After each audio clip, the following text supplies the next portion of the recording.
بسم اللہ الرحمن الرحیم۔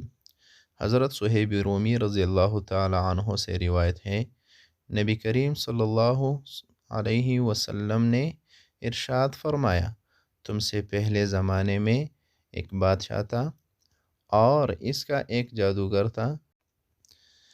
جب وہ جادوگر بوڑھا ہو گیا تو اس نے بادشاہ سے کہا، اب میں بوڑھا ہو گیا ہوں، آپ میرے پاس ایک لڑکا بھیج دیں تاکہ میں اسے جادو سکھا دوں۔ بادشاہ نے اس کے پاس جادو سیکھنے کے لیے ایک لڑکا بھیج دیا۔ وہ لڑکا جس راستے سے گزر کر جادوگر کے پاس جاتا، اس راستے میں ایک راہب رہتا تھا۔ وہ لڑکا روزانہ اس راہب کے پاس بیٹھ کر اس کی باتیں سننے لگا اور اس راہب کا کلام اس لڑکے کے دل میں اترتا جا رہا تھا۔ جب وہ لڑکا جادوگر کے پاس پہنچتا تو دیر سے آنے پر جادوگر اسے مارتا۔ لڑکے نے راہب سے اس کی شکایت کی تو راہب نے کہا، جب تمہیں جادوگر سے خوف ہو تو کہہ دینا، گھر والوں نے روک لیا تھا، اور جب گھر والوں سے خوف ہو تو ان سے کہہ دینا کہ جادوگر نے مجھے روک لیا تھا۔ یہ سلسلہ یوں نہیں جاری تھا کہ اسی دوران ایک بڑے درندے نے لوگوں کا راستہ بند کر دیا۔ لڑکے نے سوچا، آج میں آزماؤں گا کہ جادوگر افضل ہے یا راہب۔ چنانچہ اس نے ایک پتھر اٹھایا اور کہا، اے اللہ عز و جل، اگر تجھے راہب کے کام جادوگر سے زیادہ پسند ہے تو اس پتھر سے جانور کو ہلاک کر دے تاکہ لوگ راستے سے گزر سکے۔ چنانچہ جب لڑکے نے پتھر مارا تو جانور اس کے پتھر سے مر گیا۔ پھر اس نے راہب کے پاس جا کر اسے اس واقعے کی خبر دی تو اس نے کہا، اے بیٹے، آج تم مجھ سے افضل ہو گئے ہو، تمہارا مرتبہ وہاں تک پہنچ گیا ہے جسے میں دیکھ رہا ہوں۔ عنقریب تم مصیبت میں گرفتار ہوں گے، اور جب تم مصیبت میں گرفتار ہو تو کسی کو میرا پتہ نہ دینا۔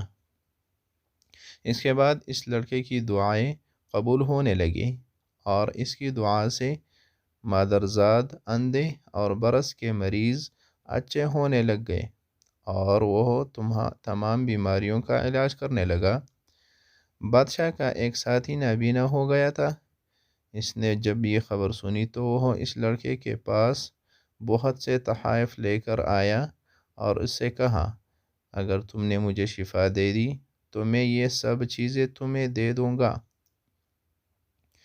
لڑکے نے کہا، میں کسی کو شفا نہیں دیتا، بلکہ شفا تو اللہ تعالیٰ دیتا ہے۔ اگر تم اللہ تعالیٰ پر ایمان لے آؤ تو میں اللہ تعالیٰ سے دعا کروں گا اور وہ تمہیں شفا عطا کر دے گا۔ چنانچہ وہ اللہ تعالیٰ پر ایمان لے آیا تو اللہ تعالیٰ نے اسے شفا دے دی۔ جب وہ بادشاہ کے پاس گیا اور پہلے کی طرح اس کے پاس بیٹھا تو بادشاہ نے پوچھا، تمہاری بینائی کس نے لٹائی ہے؟ اس نے کہا، میرے رب عز و جل نے۔ بادشاہ نے کہا، کیا میرے سوا تیرا کوئی رب ہے؟ اس نے کہا، ہاں، میرا اور تمہارا رب اللہ تعالیٰ ہے۔ یہ سن کر بادشاہ نے اسے گرفتار کر لیا اور اس وقت تک اسے اذیت دیتا رہا جب تک اس نے لڑکے کا پتہ نہ بتا دیا۔ پھر اس لڑکے کو لایا گیا اور بادشاہ نے اس سے کہا، اے بیٹے، تمہارا جادو یہاں تک پہنچ گیا ہے کہ تم مادرزاد اندھوں کو ٹھیک کر دیتے ہو، برس کے مریضوں کو تندرست کر دیتے ہو، اور اس کے علاوہ اور بھی بہت کچھ کرتے ہو۔ اس لڑکے نے کہا، میں کسی کو شفا نہیں دیتا، بلکہ شفا تو میرے اللہ تعالیٰ دیتا ہے۔ بادشاہ نے اسے گرفتار کر لیا اور اس وقت تک اسے اذیت دیتا رہا جب تک اس نے راہب کا پتہ نہ بتا دیا۔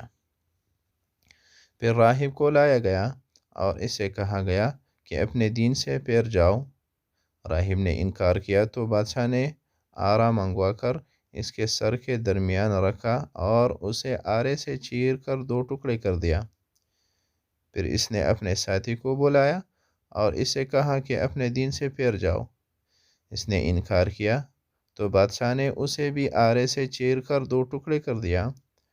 پھر اس لڑکے کو بلایا اور اس سے کہا کہ اپنے دین سے پھر جاؤ۔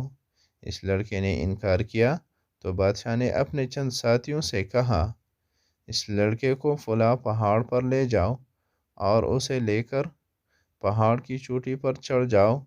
اگر یہ اپنے دین سے پھر جائے تو ٹھیک، ورنہ اسے پہاڑ کی چوٹی سے نیچے پھینک دینا۔ وہ لوگ اس لڑکے کو لے گئے اور پہاڑ پر چڑھ گئے۔ اس لڑکے نے دعا کی، اے اللہ عز و جل، تو جس طرح چاہے مجھے ان سے بچا لے۔ اسی وقت ایک زلزلہ آیا اور وہ سب لوگ پہاڑ سے نیچے گر گئے۔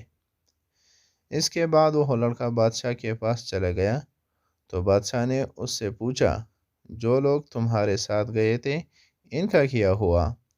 لڑکے نے جواب دیا، اللہ تعالیٰ نے مجھے ان سے بچا لیا۔ بادشاہ نے پھر اسے اپنے چند ساتھیوں کے حوالے کیا اور کہا کہ اسے ایک کشتی میں سوار کر کے سمندر کے وسط میں لے جاؤ۔ اگر یہ اپنا دین چھوڑ دے تو ٹھیک، ورنہ اسے سمندر میں پھینک دینا۔